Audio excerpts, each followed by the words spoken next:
کبھی ایسا ہوا ہے کہ کوئی مسئلہ حل کرنے نکلیں اور الٹا اسے اور بگاڑ بیٹھیں؟ آج ہم ایک ایسی ہی لازوال کہانی پر بات کریں گے جو بالکل اسی بارے میں ہے، یعنی حل تلاش کرنے کے غیر متوقع خطرات۔ یہی وہ سوال ہے جو آج کی ہماری کہانی کا مرکز ہے۔ کیا کوئی بہترین حل خود ایک بڑا مسئلہ بن سکتا ہے؟ یہ ایک ایسا سوال ہے جس کا سامنا ایک سارس کے جوڑے کو کرنا پڑا، اور ان کا جواب ہم سب کے لیے ایک بہت طاقتور سبق ہے۔ ہماری کہانی کا آغاز ہوتا ہے ایک نازک سی امید کے ساتھ، ایک بہت ہی خوبصورت اور پرامن منظر سے۔ سوچیں ذرا، ایک چمکتا ہوا دریا، اس کے کنارے سارس کا ایک جوڑا رہتا تھا۔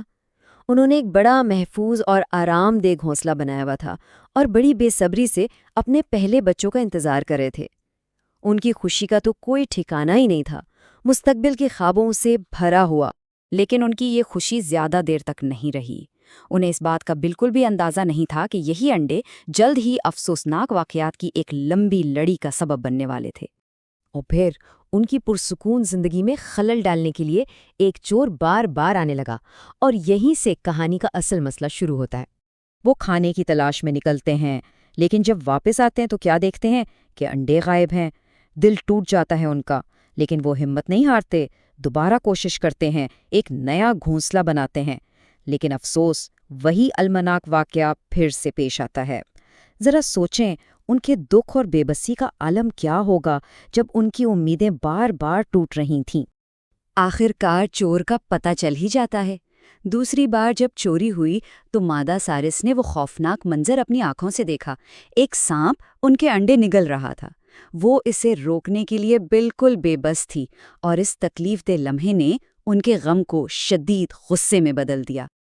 اب جب مایوسی ہر طرف سے گھیر لیتی ہے اور لگتا ہے کہ ساری امیدیں ختم ہو گئی ہیں، تب سارس ایک ایسے ساتھی کی طرف رجوع کرتے ہیں جس کا کسی نے سوچا بھی نہ تھا، اور یہیں سے ایک چالاک منصوبہ بنتا ہے۔ مدد کی شدید ضرورت میں نر سارس اپنے ایک عقل مند دوست کیکڑے سے مشورہ کرتا ہے، اور یہیں سے ایک ایسی حکمت عملی سامنے آتی ہے جو سب کچھ بدل کر رکھ دے گی۔ دیکھیں، کیکڑے کا منصوبہ تھا تو بڑا ذہین لیکن پیچیدہ بھی تھا۔ یہ کوئی سیدھا سادہ حملہ نہیں تھا، بلکہ ایک سوچی سمجھی چال تھی۔ کیکڑے نے مشورہ دیا کہ دریا سے چھوٹی مچھلیاں پکڑو اور ایک نیولے کے بل سے لے کر اپنے درخت تک ان کا ایک راستہ بنا دو۔ اصل خیال یہ تھا کہ نیولا، جو سانپ کا قدرتی دشمن ہوتا ہے، اس راستے پر چل کر سانپ تک پہنچ جائے اور پھر اسے اپنا کام کرنے دیا جائے۔ یہ ایک بہت ہی ہوشیار اور باواسطہ طریقہ تھا۔ تو سارس اس منصوبے پر عمل کرتے ہیں، اور شروع میں ایسا لگتا ہے کہ سب کچھ بالکل ٹھیک ہو رہا ہے۔ لیکن یہیں پر کہانی ایک بہت تاریک موڑ لیتی ہے، جب حل خود ایک مسئلہ بن جاتا ہے۔ منصوبہ بالکل ٹھیک کام کرتا ہے۔ نیولا مچھلیوں کے پیچھے پیچھے آتا ہے، سانپ کو دیکھتا ہے اور یہ سمجھ کر کہ یہ اس کے کھانے کے لیے خطرہ ہے، اس پر حملہ کر دیتا ہے۔ ایک زبردست لڑائی کے بعد نیولا سانپ کو مار ڈالتا ہے۔ سارس کے جوڑے کے لیے یہ ایک فتح کا لمحہ تھا۔ آخر کار انہوں نے اپنے دشمن کو شکست دے ہی دی تھی۔ لیکن ان کا یہ سکون بہت تھوڑی دیر کا تھا۔ اگلے ہی دن جب وہ واپس آئے تو انہوں نے ایک خوفناک منظر دیکھا۔ وہی نیولا جس نے انہیں بچایا تھا اب ان کے اپنے درخت سے نیچے اتر رہا تھا، اور یہیں پر کہانی کا اصل سرد سبق سامنے آتا ہے۔ وہ بھاگ کر اپنے گھونسلے کی طرف جاتے ہیں اور دیکھتے ہیں کہ ان کے انڈے ایک بار پھر غائب ہیں۔ اب جو نیا خطرہ تھا وہ پرانے سے کہیں زیادہ برا تھا۔ دیکھیں، سانپ تو صرف تب حملہ کرتا تھا جب وہ دور ہوتے تھے اور وہ الگ اپنے بل میں رہتا تھا، لیکن یہ نیولا، اسے اب گھونسلے کا پتہ چل گیا تھا کہ یہاں آسانی سے کھانا مل سکتا ہے، اور وہ ایک مستقل شکاری تھا جو اب قریب ہی رہتا تھا۔ یعنی انہوں نے ایک مسئلہ حل کرنے کے چکر میں ایک اس سے بھی بڑا مسئلہ پیدا کر لیا تھا۔ تو سارس کی اس کہانی سے ہمیں کیا سبق ملتا ہے؟ یہ کہانی ہمیں فیصلے کرنے کے خطرات اور غیر ارادی نتائج کے بارے میں ایک بہت گہری سچائی سکھاتی ہے۔ اس کہانی کا مرکزی پیغام بہت سادہ لیکن گہرا ہے۔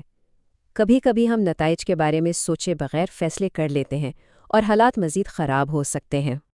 آئیے اس کے اہم اسباق کو سمجھتے ہیں۔ سب سے پہلی بات، فوری حل اکثر بڑے مسائل کو جنم دے سکتے ہیں۔ سارس نے مایوسی میں کام کیا جس کی وجہ سے وہ صحیح فیصلہ نہ کر سکی۔ انہوں نے صرف فوری مسئلے پر دھیان دیا، یعنی سانپ پر، اور اس کے دوسرے اور تیسرے درجے کے اثرات پر غور ہی نہیں کیا، جیسے کہ نیولا ایک نئے اور زیادہ مستقل خطرے میں بدل سکتا ہے۔ یہ ایک زبردست یاد دہانی ہے کہ مشکل وقت میں پرسکون اور صاف ذہن رکھنا کتنا ضروری ہے۔ تو یہ ساری بات ہمیں ایک اہم سوال پر لا کر چھوڑ دیتی ہے، ہماری اپنی زندگیوں میں ایسے کون سے فوری حل ہیں جن کی ہمیں بعد میں چھپی ہوئی لمبی قیمت چکانی پڑ سکتی ہے؟ یہ کچھ بھی ہو سکتا ہے، زیادہ سود والے قرض سے لے کر کام میں شارٹ کٹ لینے تک۔ سارس کی کہانی ہمیں یہ سوچنے پر مجبور کرتی ہے کہ اپنے فیصلوں کے تمام ممکنہ نتائج پر غور کریں، نہ کہ صرف ان پر جو فوری طور پر سامنے نظر آ رہے ہوں۔